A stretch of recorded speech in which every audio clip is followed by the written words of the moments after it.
But in you hear all the time, but do you really know all its meanings? If you don't use it right, you might sound rude without even realizing it. Hey, I'm Masha, I'm the author of Fluent, Fearless and Free, the book that teaches you more than just English, it makes you feel fluent. And even if you don't know all these phrasal verbs. Before we dive in, make sure you are following me so you don't miss out on content, plus it helps grow this channel and spread the message. In this video you will master one of the most frequently used English phrasal verbs, plus get tips to use it on a daily basis in your daily conversations so you can sound more natural. So butt in that chair and enjoy the video. Take a minute to just feel your butt in your seats. Most people think that butt in just means interrupting, but it actually has three different meanings. And yes, it is very informal and casual way to use in conversations, but not for professional settings, even if you can hear sometimes using it. So let's break them down. The first and the most common way of using to butt in is to express negativity. When somebody is not invited, is not wanted, and still wants to interrupt. We butt in, we'd argue with each other, we'd start interdisciplinary fight. You can't talk about that except in the context of thermodynamics. Imagine the situation when you are at work and you want to get your message across and there is a colleague who's always interrupting you. So you can say, can you stop butting in? Let me finish my point. ¿Puedes dejar de interrumpirme? Déjame que termine mi punto de vista. Or in a casual situation like we'd butt in, we'd argue with each other all the time. Siempre nos metemos en la conversación de otro y discutimos. Or in a shopping center, you are waiting in a line when someone cuts in front of you. Excuse me, I don't mean to butt in, but I wasn't next in the line. Perdone, pero yo era la siguiente en la fila. I'd like you to practice, so drop in a comment below of the situation. Have you ever had someone butt into on your conversation? What happened? What did you say? The second way to use butt in is to express something positive, winning, succeeding, or looking great even.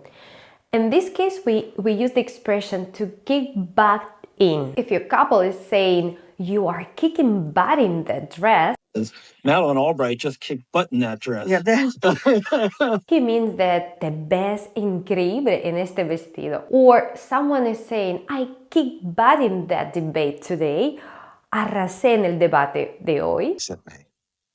She said, I kicked butt in a debate today, Dad.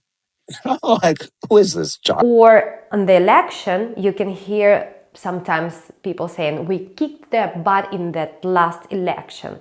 Les derrotamos en las elecciones. If you want to boost your English fluency even further, I invite you to subscribe to my newsletter to get exclusive mindset shift that will change how you communicate and how you feel about English in general. The third way to use to butt in is to give a strong commands, to order someone do something.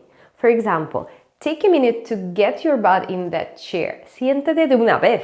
For example, if I want you to enroll and participate in a masterclass or somewhere, I would say, click that link and get your butt in there. Haz clic en este enlace y métete ahí ya. But in that chair and showing people that you are present and committed to your project is a big deal. But they keep their butt in the chair. That's the secret of life. And if you can make it happen, get your butt in the copy cure. It's still open right now when we are publishing this. How fast can you get that butt in a seat?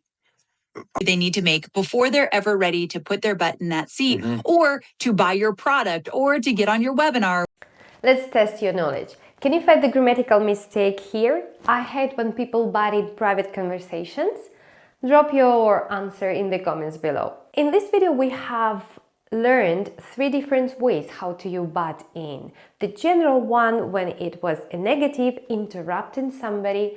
The second one is positive when you want to highlight that somebody is winning or succeeding or looking great.